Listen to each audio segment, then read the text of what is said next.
Genesis 24. Now Abraham was old, well advanced in years, and the Lord had blessed him in everything. Abraham said to his servant, the senior one in his household who was in charge of everything he had, "Put your hand under my thigh so that I may make you solemnly promise by the Lord, the God of heaven and the God of the earth. You must not acquire a wife for my son from the daughters of the Canaanites, among whom I am living. You must go instead to my country and to my relatives to find a wife for my son Isaac." The servant asked him, "What if the woman is not willing to come back with me to this land? Must I then take your son back to the land from which you came? Be careful never to take my son back there." Abraham told him, "The Lord, the God of heaven, who took me from my father's house and the land of my relatives, promised me with a solemn oath, 'To your descendants I will give this land.' He will send his angel before you so that you may find a wife for my son from there. But if the woman is not willing to come back with you, you will be free from this oath of mine. But you must not take my son back there." So the servant placed his hand under the thigh of his master Abraham and gave his solemn promise he would carry out his wishes.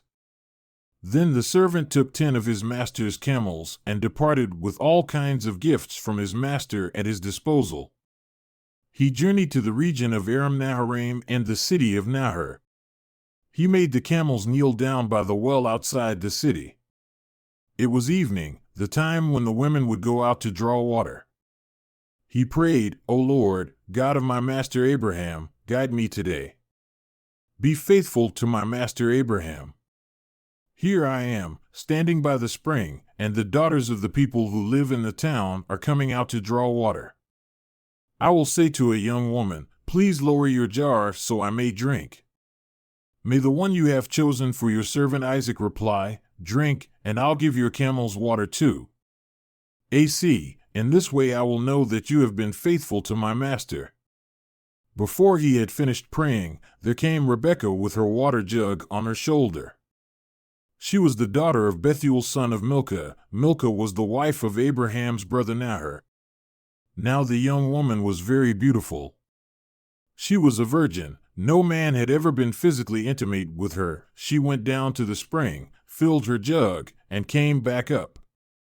Abraham's servant ran to meet her and said, "Please give me a sip of water from your jug." "Drink, my lord," she replied, and quickly lowering her jug to her hands, she gave him a drink. When she had done so, she said, "I'll draw water for your camels too, until they have drunk as much as they want." She quickly emptied her jug into the watering trough and ran back to the well to draw more water until she had drawn enough for all his camels. Silently the man watched her with interest to determine if the Lord had made his journey successful or not. After the camels had finished drinking, the man took out a gold nose ring weighing a beka and 2 gold wrist bracelets weighing 10 shekels and gave them to her. "Whose daughter are you?" he asked. "Tell me, is there room in your father's house for us to spend the night?" She said to him, "I am the daughter of Bethuel the son of Milcah, whom Milcah bore to Nahor. We have plenty of straw and feed," she added, "and room for you to spend the night."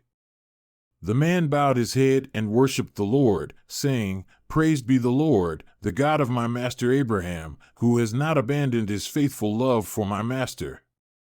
The Lord has led me to the house of my master's relatives." The young woman ran and told her mother's household all about these things.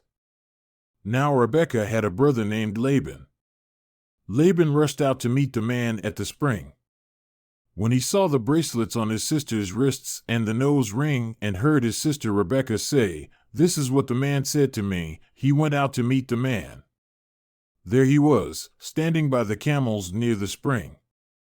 Laban said to him, "Come, you who are blessed by the Lord. Why are you standing out here when I have prepared the house and a place for the camels?" So Abraham's servant went to the house and unloaded the camels.